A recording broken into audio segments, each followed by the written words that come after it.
नमस्कार, देश न्यूज देख रहे हैं आप और मैं हूं आपके साथ दामिनी। उत्तराखंड के उत्तरकाशी टनल में फंसे 41 मजदूरों के बाहर निकलने का इंतजार पूरा देश कर रहा है। सबकी नजरें टनल पर टिकी हुई है। इंच इंच का इंतजार किया जा रहा है, लेकिन रेस्क्यू टीम जैसे ही एक कदम आगे बढ़ाती है, कोई न कोई नई बाधा सामने आ जाती है। लेकिन रेस्क्यू टीम में आ रही बाधा और रेस्क्यू में आ रही दिक्कतों से सभी की सांसें अटकी हुई है। गौरतलब है कि कभी सरिया तो कभी पत्थर उन तक पहुंचने में बाधा बन जाता है। बता दें, कल फिर ऐसा हुआ। रेस्क्यू ऑपरेशन के 12वें दिन अमेरिकी ऑर्गन ड्रिल मशीन 3 बार रोकनी पड़ी। दरअसल देर शाम ड्रिलिंग के दौरान तेज कंपन होने से मशीन का प्लेटफॉर्म धंस गया। इसके बाद ड्रिलिंग रोकनी पड़ी।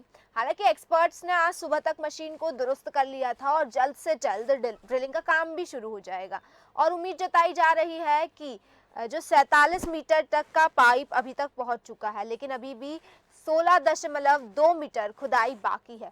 और ड्रिलिंग के दौरान यदि कोई बाधा नहीं आती है तो आज 41 मजदूरों को बाहर निकाला जा सकता है। इस तरह की उम्मीद जताई जा रही है और कयास लगाए जा रहे हैं कि मजदूर बाहर आ जाएंगे। तो अब सबसे बड़ा सवाल तो ये उठता है कि आखिर मजदूरों को कब तक बाहर निकाला जाएगा और किस एक्शन के तहत, क्या प्लान होगा सुरक्षा टीम का, रेस्क्यू टीम का, किसके तहत मजदूरों को बाहर निकाला जाएगा, किस तरह से मजदूरों को बाहर निकाला जाएगा। क्योंकि एक सबसे बड़ा सवाल उठ रहा है कि जिस तरह से ड्रिलिंग मशीन लगाई जा रही है और खुदाई की जा रही है, तो लगातार जो मलबा है टनल का वो धंसता जा रहा है, लेकिन ड्रिलिंग मशीन भी लगाना जरूरी है। तो अब इसमें ये सवाल सबसे बड़ा है कि मजदूरों को किस तरह से सुरक्षित बाहर निकाला जाएगा। वहीं इस पर अधिक जानकारी के लिए हमारे साथ उत्तराखंड से वकील अहमद जी जुड़ चुके हैं।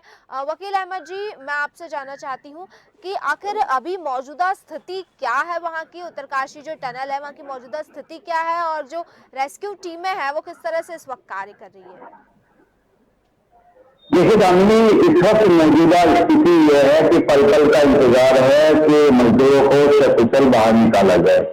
कोशिश भी लगातार एसडीआरएफ और एनडीआरएफ की जो टीम है ज्वाइंट अपना रेस्क्यू ऑपरेशन चालू किए हुए हैं, लेकिन समस्याएं आ रही हैं और उन समस्याओं के समाधान में भी काफी कुछ लंबा टाइम लग रहा है। अब इस चीज को देखते हुए जो ऑवर मशीन मंगाई गई थी अमेरिका से, लगातार वो भी काम कर रही है, लेकिन बाधाएं लगातार उसके अंदर आ रही हैं। कभी मलबा आ जाता है तो कभी तभी आ जाता है। रेस्क्यू टीम में जुड़े जो एसडीआरएफ के जवान हैं, उनकी भी जो सोशल मीडिया पर कुछ जानकारी वायरल हो रही है कि वो लगातार कोशिश कर रहे हैं, लेकिन अभी उम्मीद खाली जताई जा सकती है और वो उम्मीद पर ही उन 41 मजदूरों की जो जिंदगी है वो अटकी हुई है। उनके परिजनों को इस चीज का इंतजार है, देशवासियों को इसका इंतजार है। लेकिन दामिनी, सबसे बड़ा सवाल यहाँ पर ये आता है कि ठीक है, फिलहाल जो है ना रेस्क्यू ऑपरेशन लगातार जो है ना ये दस्ता पर जारी है, लेकिन 12 नवंबर की रात को किस्मत टनल के धंसने की जो सूचना आई, उसको जितना युद्ध स्तर पर अब लगातार काम हो रहा है, तो कहीं ना कहीं इस बात को देखकर कुछ जो संकेत दिखाई दे रहे हैं या विपक्ष भी आरोप लगा रहा है कि जितनी शिद्दत से लगातार काम करना चाहिए था, जितने युद्ध स्तर पर रेस्क्यू करना चाहिए था, उसको कहीं ना कहीं कुछ हल्के में जरूर लिया गया है। तो वरना मैं आपसे ये जानना चाहती हूँ, जिस तरह से आप कह रहे हैं कि इस तरह की चीजें सामने आई कि 12 नवंबर को ये हादसा हुआ था और अब जाके इस पर युद्ध स्तर पर काम हो रहा है, जबकि अगर पहले ही कर लिया जाता तो शायद आज वो जो 41 मजदूर उस टनल में फंसे हुए हैं वो बाहर होते। विपक्ष इस पे कई तरह के आरोप लगा रहा है, मैं मानती हूँ, लेकिन आखिर क्यों इस तरह की चीजें हुई, क्यों मतलब पहले भी इस और ध्यान नहीं दिया गया, क्या वजह उसकी?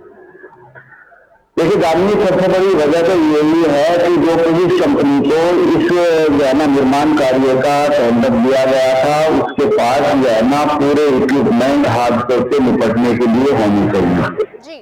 ये सवाल निशान भी है। इस तरीके की अगर टनल बनती है या कहीं भी बनी है या देश विदेश में भी बनी है, तो उससे पहले उनके वो इंतजाम, उनके पास वो इक्विपमेंट होने जरूरी है कि कभी भी इस तरह की टनल अगर बनती है तो हादसा कभी भी किसी भी वक्त हो सकता है। दूसरी बात मैं आपको बताऊं कि काफी हिमालय का जो ये एरिया है काफी सेंसिटिव एरिया है। ऑल वेदर रोड की जो लंबाई है वो 12 मीटर इस वक्त चालू की जा रही है। लेकिन ये बात विपक्ष भी कह रहा है कि सुप्रीम कोर्ट के आदेशों की भी अवहेलना हुई है, क्योंकि 7 मीटर का एक प्रोविजन और एक सलाह दी गई थी कि कम से कम 7 मीटर की निकाली जाए, 12 मीटर की ना निकाली जाए। सेंसिटिव एरिया है और ये सब जितनी भी भू वैज्ञानिक है उनकी भी सलाह को कहीं ना कहीं अनदेखी किया जा रहा है, जिसका ये परिणाम आया कि 40 मजदूरों की जिंदगी इस वक्त गहना टनल के अंदर फंसी हुई है। अब इसमें सवाल ये पैदा होता है कि जो कंपनी ऑलरेडी इस कार्य में को अंजाम दे रही है, लगातार बना रही है, उसके पास अब मशीन जो अब ऐसे टाइम मंगाई गई है, अगर ये सब चीजें जो है ना पहले ही मौजूद होती तो जहां तक एक उम्मीद ये जताई जाती है कि इतना जो रेस्क्यू में टाइम लगा है शायद ना लग पाता, क्योंकि पल की जो एक जानकारी है वो लगातार मिल रही है कि आज जो है ना 1 मीटर बढ़े हैं, कल 2 मीटर बढ़े हैं। और इससे पहले कुछ जानकारियां ये थी कि सिर्फ 6 मीटर की लंबाई बची है, अब जल्दी ही रेस्क्यू करके उनको निकाल लिया जाएगा। और पल लगातार ये खबरें भी मिलती रहती है। सीएम पुष्कर धामी जो है ना वहां पर जाकर जो मौके का जायजा लिया है और कुछ मजदूरों से भी बातचीत की है, उनको आश्वासन भी दिलाया है कि जल्दी आप लोगों को निकाल लिया जाएगा। लेकिन निकाला कब तक जाएगा ये अपने आप में एक सवाल भी बनता है। और जो परिजन जितने परेशान हैं इस वक्त वहां पर इस उम्मीद पर कि कब उनके जो लोग फंसे हुए हैं, उनके रिश्तेदार अंदर फंसे हुए, कब वो बाहर आएंगे। हालांकि इंतजाम वहां पर खाने पीने के और सब कुछ जो है ना पूरे किए हुए हैं। यहाँ तक के इस इंतजार में कि जैसे मजदूर निकलेंगे बाहर जो है ना एम्बुलेंस की गाड़ियां और कुछ 40 बेड का एक हॉस्पिटल भी जो है ना तैयार किया गया है ताकि उनको